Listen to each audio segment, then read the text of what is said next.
सबसे पहले अपने सब लोगन के हार्दिक अभिनंदन है, स्वागत है। हमनी यहाँ उपस्थित ही अपन भाषा के बढ़ावेला और आगे ले जाके 8वां अनुसूची में जोड़ावेला। सरकार जनगणना शुरू कैलक है। अभी सबके मकान के नंबर पड़ल है और हमनी गलती का कर दे ही कि मातृभाषा के नाम पर हिंदी लिखा दे ही, जेकरा चलते हमर मगही के विकास न हो पा रहा है। ई चलते अपने सबसे आग्रह है कि फरवरी 27 में घरे घर जब जनगणना होए तो उमें अपन मातृभाषा मगही लिखावे के जरूरत है, क्योंकि मगध के हमनी के भाषा जो है वो मगही है। जैसे भोजपुर में भोजपुरी बोलल जा है, मिथिला में मैथिली बोलल जा है, वैसे ही मगध में हमनी के भाषा जो है वो मगही है और हमनी के मगही बोले के चाहिए।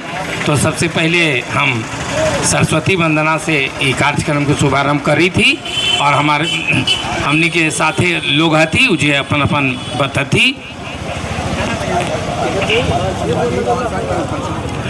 या देवी सर्वभूतेषु बुद्धि रूपेण संस्थिता नमस्तस्यै नमस्तस्यै नमस्तस्यै नमो नमः।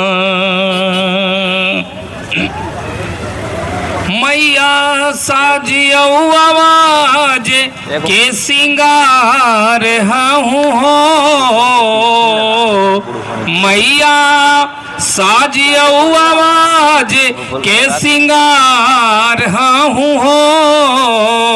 हाथी बीना ले ले हंस पर सवार हूँ हो, हाथी बीना ले ले हंस पर सवार हूँ हो। तोर महिमा महान मैया जग जान है, तोर महिमा महान मैया जग जान है। तोरे कीर्ति के गान सब लोग गावहे, तोरे कीर्ति के गान सब लोग गावहे। तू ही विद्या के भरल भंडार हूँ हो, तू ही विद्या के भरल भंडार हूँ हो। हाथ बिना ले ले हंस पर सवार हूँ हो, हाथ बिना ले ले हंस पर सवार हूँ हो। मैया साज औ आवाज के सिंगार हूँ हो, मैया साजी औ आवाज के सिंगार हूँ हो। हाथ बिना ले ले हंस पर सवार हूँ हो, हाथ बिना ले ले हंस पर सवार हूँ हो।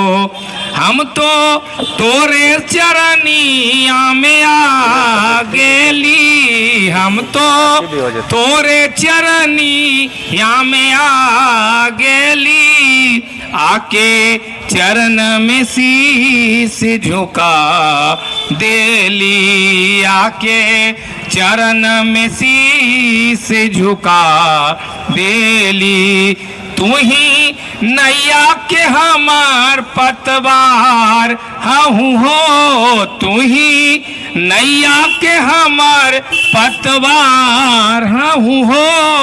हाथ बिना ले ले हंस पर सवार हूँ, हाथ बिना ले ले हंस पर सवार हूँ हो। मैया साजियो आवाज के सिंगार हूँ हो, मैया साजियो आवाज के सिंगार हूँ हो। हाथ बिना ले ले हंस पर सवार हूँ हो, हाथे बीना ले ले हमसे पर सवार हो। जय सरस्वती मैया। तो हमनी अपन भाषा के बढ़ावेला, विकास करेला और 8वां अनुसूची में जोड़वावेला ई जे मगही चौपाल हमने लगा रही है सगरो घूम घूम के। और अपने सबसे भी आग्रह है, बहुत लोग तो हंसा हथी ई कोची मगही है, तो मगही तोर माय के भाषा है, हंसे के जरूरत न है। जे मूर्ख होएबा उहे हंसबा। अपन भाषा जेकरा बोले था, रोज जेकरा में खेले था, और वो कही था कि कोची है।